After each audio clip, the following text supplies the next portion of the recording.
There's a tiny hole in your airplane window. You've seen it. You've probably ignored it. But what if I told you? That tiny little dot isn't just important.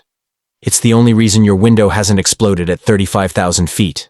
Yeah, that little hole is saving your life.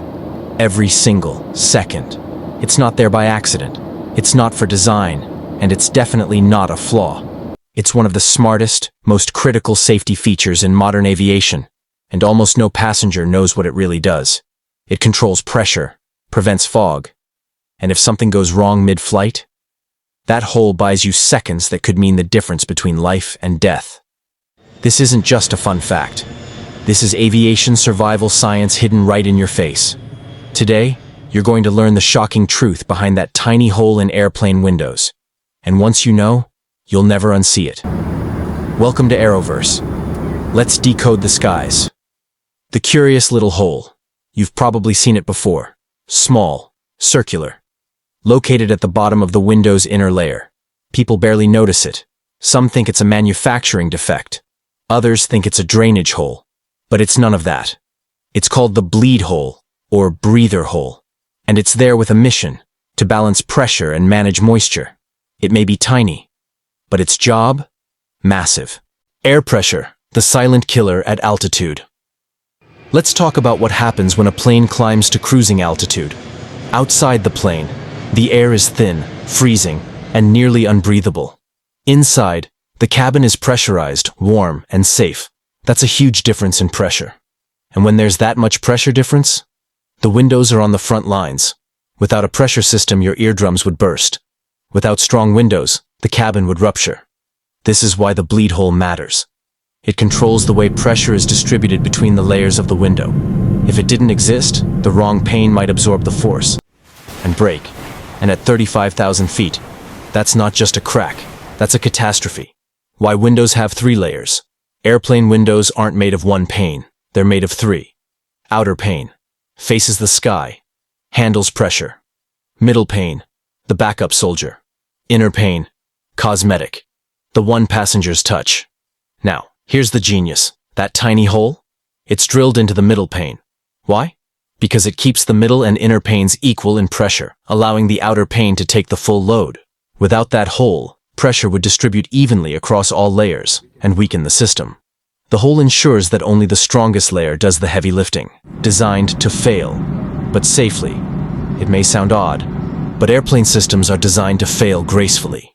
If the outer pane cracks, and yes, that can happen, the middle pane stays stable. Why? Because the hole kept it stress-free the entire time.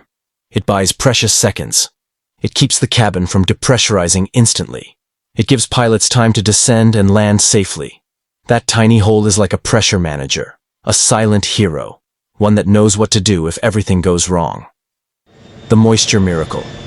Ever wondered why plane windows don't fog up at altitude? That hole plays another brilliant role. Moisture control. By allowing small amounts of air to move between the inner and middle panes, it prevents fogging condensation. Frost buildup. Without it, windows could cloud up so badly you wouldn't even see outside. Worse, trapped moisture could freeze, expand, and crack the window.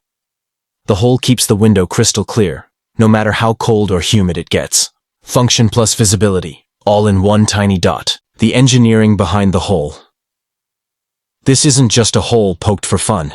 Its shape, its placement, its diameter down to the millimeter, all are carefully calculated. Too big? It would disrupt the airflow. Too small? It wouldn't regulate pressure properly. Aviation engineers tested hundreds of designs before finalizing the current hole size. Barely 1/8 of an inch wide.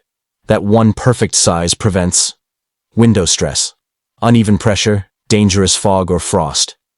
It's a mathematical marvel, invisible to most, but essential to everyone on board. What if there was no hole? Let's imagine a nightmare. The window has no hole. What happens? Pressure builds evenly across inner and outer panes. A crack in the outer pane immediately affects the middle pane. No buffer, no relief. Window fails fast, cabin pressure plummets.